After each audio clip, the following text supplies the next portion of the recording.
حضرت عبد القادر جیلانی کی حکایات۔ عمل کے بغیر علم حاصل کرنا عمر کو ضائع کرنا ہے۔ غرور سے باز آ جاؤ اور مالدار بننے کی تمنا نہ کرو۔ بدکاروں کی صحبت سے پرہیز کرو۔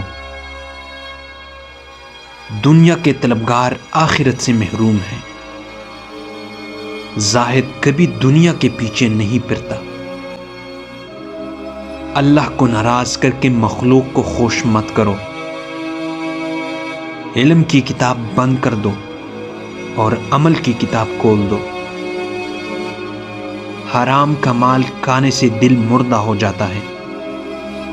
تکبر کرنے والے کا سر ہمیشہ نیچا رہتا ہے۔ مومن جس قدر بوڑھا ہوتا ہے اس کا ایمان اتنا طاقتور ہوتا ہے۔ خالق کا مقرب وہی بنتا ہے جو مخلوق پر شفقت کرتا ہے۔ تنہا شخص محفوظ ہے اور گناہ کی تکمیل 2 سے ہوتی ہے۔ تیرا کلام بتا دیتا ہے کہ تیرے دل میں کیا ہے۔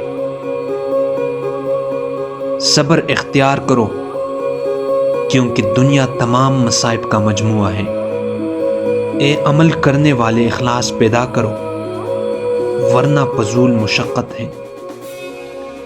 تجھ جیسے ہزاروں کو دنیا نے موٹا تازہ کیا پھر نگل گئی۔ خوش رہنا چاہتے ہو تو دوسروں کو خوش رکھو۔ عاقل پہلے قلب سے پوچھتا ہے پھر منہ سے بولتا ہے۔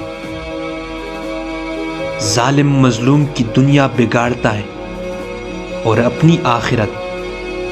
تیری جوانی تجھ کو دھوکہ نہ دے، یہ عنقریب تجھ سے لے لی جائے گی۔ قول بے عمل اور عمل بے اخلاص ناقابل قبول ہے۔